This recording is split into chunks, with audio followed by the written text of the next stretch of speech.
What's going on, everyone, and welcome back to Reality Pill. Today we are going to react to another Kevin Samuels video. Before we get into the video, make sure you guys like and subscribe.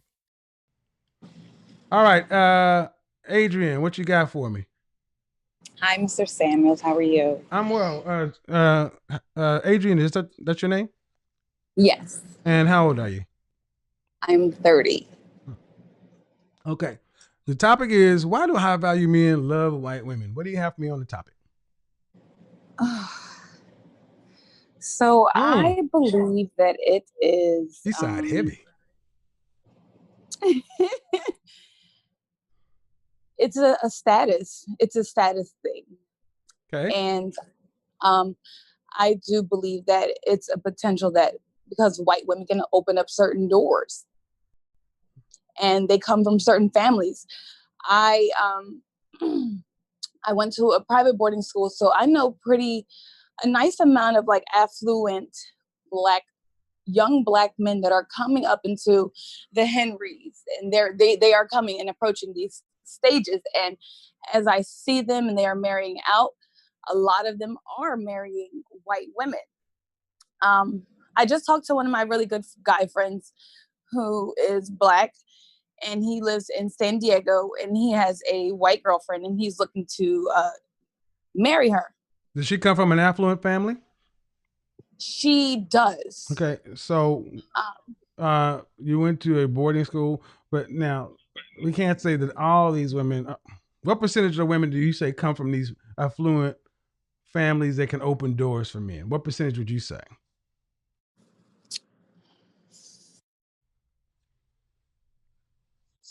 70. Okay. 70%. I would say 70. Okay. Yes. And all right. And what kind of doors are we talking about them opening? It could be anything as far as like a job, opening up a better job, better opportunities, coming into a better family. I know that I don't come from the best family in the world. My family is a little bit on the ghetto side. I understand. I was that same guy too. So, sometimes I think when I'm out here, I think I'm fine. And I have some good things going for me, but I do know. You think you're okay? Is that what you mean? Fine? You're okay? No, I think I'm fine. Beautiful fine. Yeah, I think I'm fine. Okay, cam up. Oh gosh. Get your fine ass on the camera. You got 3,000. Okay. You got 3,000 people. Show what you're working with. So here's the thing, because we got to talk about this. Oh, you got me on in the background. Close the YouTube channel. Okay. You're watching yourself on YouTube. You can't do that. See, while you get that together, I'm going to say this. Black people, we got to realize that, when you have generational wealth and connections, they can use those connections. The only way we actually do something about that is through coupling. All right, I'm going to ask you to unmute yourself. You can unmute yourself now. All right, you got the YouTube closed down in the background? Yes, is it better now? Yep. So, how often are you working out? How often do I work out? I don't work out as often as I should. Right now, getting back into the swing of things. So I'm back on a daily workout. But how often were you working out? Are you working out once? Currently I'm back to. So over the last 10 years, how consistent have you worked out? Over the last 10 years, I'll probably say not enough. Times a week. How many? About 3 times a week. 3 times a week. Okay, so here's a question. If you went to a private school or private boarding school, right? Yes. And you got to see how money and affluence worked, like I did, why have you not taken what you learned and gone to find your Keith? I I didn't realize the idea of a keep Okay. So until I got older.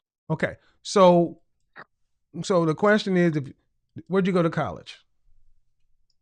I didn't graduate. I'm going back to school now. I just re-enrolled. All right. So there's two things missing right here.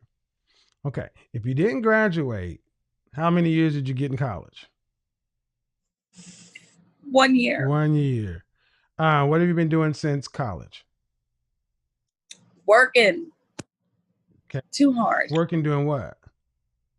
In retail, Okay. management. I mean, I'm in management, but all right, it's not the best. Again, I know. I mean, the two largest employers of Black women are the federal government and retail. So, sis, if you went to private school, boarding school, you saw how money and position moved. You had a window to it. And I'm trying to figure out why this is the same thing like when Black women go to college, they have a window to the world, but it doesn't seem to connect that you need a Black man to make this work. It's like having a toy and you don't have the batteries. I don't know if you ever did that before. Boys get toys and like, oh, I got a new remote control car. And you open it up and the batteries are not included. Where are the batteries in your life? Because let's be honest, sis, retail is not the lick. Right. You don't need that and 10 years in it. So I heard the truth. You said you think you're fine.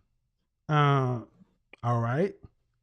Well, how would you say your mentality is? Be more specific. Well, you say you come from what kind of family? Like kind of hood, ghetto, country, ratchet, what? A little bit of a mix of everything in between. All right. Then you went to that private school, right? When was your last boyfriend? A year ago. How long were y'all together? 4 years. Okay. And what did he do for a living? He owns a few businesses. He owns a few trucks, and a barbershop. So some things like that. And why didn't you guys get married? We have a child. So I live in Pennsylvania and he is Muslim. I converted to Islam. Why didn't y'all get married? We had a Muslim marriage. We didn't have a legal marriage. He wanted a second wife. That is why. Okay. I know it's a mess. Well, it's your choice. It's your choice though. So, and you guys are no longer together? This moment shows the biggest contradiction in her life. She grew up around wealth, privilege, and successful people, but none of those advantages showed up in the choices she made as an adult. And that's the real issue. Being around success doesn't mean anything if you never learn how to use it. Kevin is pushing her to face the gap between what she saw growing up and the life she actually built.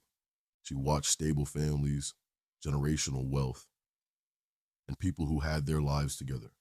But she never picked up the habits or discipline needed to create those same results. This is the turning point where Kevin stops letting her talk about dating preferences and status, and instead makes her look at herself. Because until she sees the gap between what she was exposed to and what she actually did with it, she'll keep repeating the same cycle. Potential without direction, effort without strategy, and wanting things without building the foundation to get them. No. All right. Well, is there any chance of reconciliation? No. Okay. You watch my show, you know I'm big on asking people questions about therapy. Yes, I do. No, I'm not in therapy, but I did just sign up to start going. All right. Because at this point, at 30 years old, with a high school diploma, a child, retail experience, you know, Black men and white women are really kind of relevant in your situation. You saw what family and what families can net. But you got to have the family. And here's the thing. Let me go ahead and dispel everything. Marriage ain't about love. It's about business. You don't get love. It ain't about him looking good. It ain't about the dick being good. Marry the boring guy. Marry the blue collar guy. Marry the guy who's got a little dick but a big bank account and 401k. Go get a vibrator. Do like the rest of every other woman on this planet and go with the man who has the ability to put you in a different lifestyle other than struggling like so many of our sisters do. And then when you see a black man with somebody else, you feel like he betrayed you. No, you betrayed yourself by allowing yourself to get in these positions. So I hope you go to the therapy, because if you got a son or a daughter. I have a daughter. All right. Well, your views on marriage, black men, are going to heavily impact her. Is her father active in her life? Yes. All right. Is he has a primary wife? No. Is he single? Yes. He's okay. Are you guys cordial? Yes.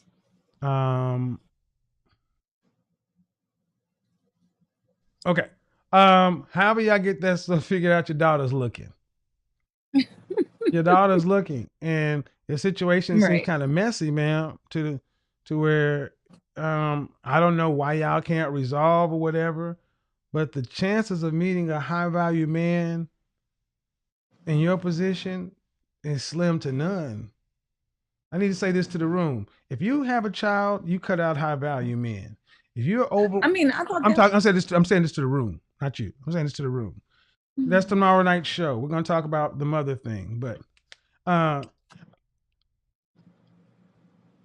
now, was there a non-black woman involved in your situation? Oh no. No, not any non-black women. So when you called into the show, what made you decide to listen to this show and offer your? Okay, so I have a brother who is dating a white girlfriend, a white girl, and he has dated all white girls. Mm-hmm. It makes me very uncomfortable. Why? I think it's an internal thing that I have to deal with, that I just don't like it. And I've listened to them, and like, I know that behind closed doors, the conversations that happen that I wouldn't be comfortable with. Hold on. Your brother's only dated white girls his entire life? He's dated one black girl in high school, and I think she cheated on him, and it scarred him forever, and he never dated a black girl again. All right. And how long has he been with his girlfriend? He's not going to leave her. They're going to stay together. Just saying, I know. But the thing is he happy? No, but it's not about happiness. They have a family, and they've built things at this point in time. I'm supportive because it's my nieces and my nephews, and I love my family. But I don't get it. I mean, sounds like they're not married. No, they are not married. All right. Y'all get down different in Pennsylvania, but okay. But he's been with her for how long? Maybe 6 years. And they have children, and they have built stuff together. Yeah. But you don't like her because she's white. Oh, I know that sounds bad. But it is bad. It is bad. That's the truth. How does she treat you? How does she treat your brother? I don't like it. How does she treat your brother?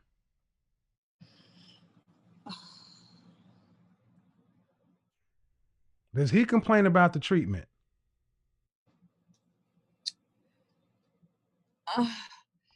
That's a yes or no question. So, does he complain about the treatment? No. Okay. He's a man. He doesn't complain about that. No. The follow-up question. Did you treat your ex better than she treats him? Yes. But yet you're not with him, and she's still with her man. Right. Are you sure about that? Yes. But he doesn't I complain. think But he I doesn't complain. tolerated But things that but ma'am, he my issue, doesn't. I feel like Okay, it's because, he's happy, and he doesn't complain about his situation. You're not happy. oh, I sound crazy. That's why the therapy's needed, ma'am. Because you're worried about your brother. Who see, so many of our sisters need to get your own life. You had a whole man, and you had opportunities that a lot of other people didn't have, and you're not taking advantage of any of them. You called in onto this Well, show because this ain't even your issue. It's because of your brother with a white woman. But this is what I mean. Something about white women and black women makes y'all lose y'all's freaking mind, man, and becomes completely irrational. But this is in a lot of y'all. why you think? Why do you I think it's don't in know. there? That's what the therapist is for. I'm not Dr. Phil. I just pointed it out. But here's the thing. Your brother is sitting next to his woman and his children today, Happy. right? And I'm here lonely and miserable. You're right. You got a point. Right. I hear you. And if I asked your ex why you left or why y'all aren't together, who broke up your home? Did you You leave? want that whole thing back? Did he leave or did you leave? I left. Really? See, surprisingly, 80% of black women walk out of their I own know. marriages. I mean, my situation was a little bit different though. It may be different, but the stats still are the same, ma'am. You had a, You're right. and the thing is, and this is why the media will make movies and situations to let y'all just fester in this shit. Yeah, yeah. If Tyler Perry or Oprah made a made for TV movie about some shit like this, y'all will file in there instead of having your own healthy, happy lives. So I thank you for calling in because you just kind of typified what's going on. You had a situation.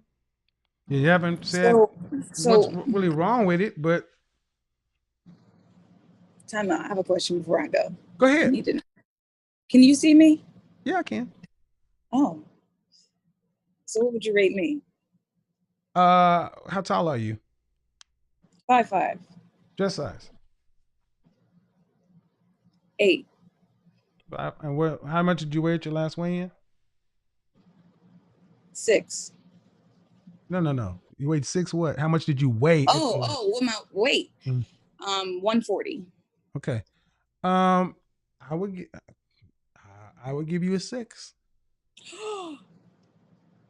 Oh no, a 6. Ma'am, I do this for a living as a professional. Okay. All right. So that just because of like me having a kid? Nope. The kid actually moves you down a point. Oh heck no, not lower than that. Ma'am, you're okay. You're asking my opinion. That's why I took you off camera. Ma'am, Okay. you're cute. You're cute. And cute is like normal. You ever watch Good Times? The show Good Times? I'm like Thelma. Thelma is a point above.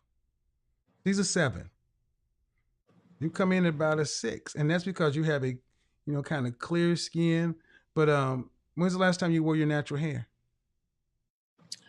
Well, I do normally wear my natural hair. I just Here's the thing: 6 is not ugly. See, here's one of the big problems. People think of 6, and they think of 60% like of a grade.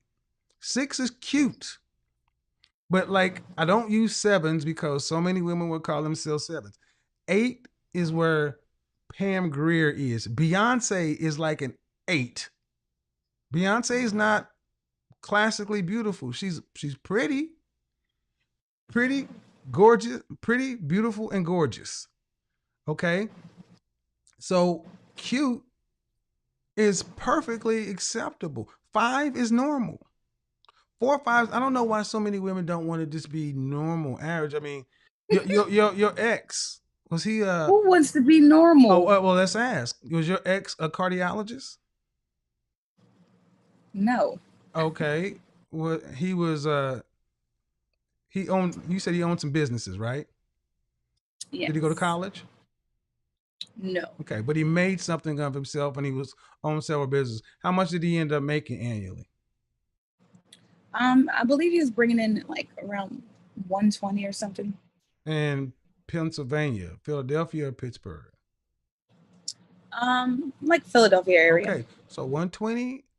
All right, the cost of living in Philadelphia is, let's look at the cost of living. I don't know who wants to be average. More people should go ahead and embrace average, and they stop driving themselves crazy. Cost of living in Philadelphia is, oh, it's right around 100%. So 120, he's doing well. He's doing well in the top 10%. Okay. So you actually got a man above a man who's earning outpaced your looks. Oh no. I'm a certified image consultant, and I've been doing this for a decade. I've done this for politicians, Hollywood movie stars, athletes, entertainers, people with several zeros in their bank accounts. Ma'am, I don't know why so many of our sisters feel like they are. This is a phenomenon with Black women. This is not across the board with other groups of women. I can say this is Ado's Black woman thing. And you just turned on YouTube. You're going to have to turn that off.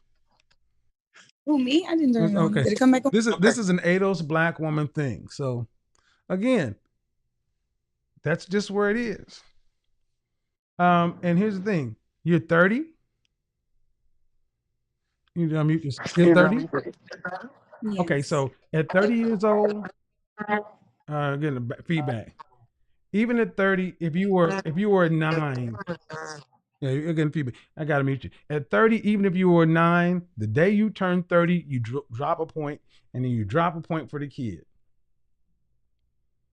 Again, average. I don't know why that's become such a bad thing. We're getting feedback. I appreciate you calling in, sis. I gotta wrap this one up. It's after midnight. Thank you very much. By the end of this call, the pattern is crystal clear. She talks about beauty, status, race, family, and who deserves who. But none of that addresses the real problem, the gap between how she feels and what her life actually looks like. She had a man making 6 figures, better than her situation and more stable than her. But she left him, ended up single, and now she's bothered by what other people are doing, especially her brother. That's what this is really about. She's not struggling with dating statistics or culture. She's scared that her life didn't turn out like the life she was around growing up. Instead of using what she saw as a guide, she just treated it like a nice memory. And what Kevin does here is show her the truth she's been ignoring. Until she becomes stable, consistent, and self-aware, no relationship with anyone at any level is going to give her the security she wants. Her brother built a family, her ex built businesses. Even the people she criticizes are building something. Meanwhile, she's stuck in a loop of resentment, jealousy, confusion, and insecurity. Therapy isn't meant to punish her. It's the only thing that can help her separate what's just emotion, what's actually cultural, and what's her own fault. And that's why this call matters. Life doesn't care about your feelings. It shows you what you build, what you protect, and what you stick with. If she finally faces her own patterns, she still has time to change direction. If not, the same problems just keep coming back. Here's the takeaway. Stop coasting off what you were around and start building what you actually want. Your past gave you a head start, but your choices create your future. And it doesn't matter how much potential you have if you never turn it into real action. That's where everything shifts. If this made sense, hit like and subscribe for more real talk that gets straight to the point. Stay focused, stay honest, and start building the life you've been waiting for. Thanks for watching, and I'll catch you in the next one.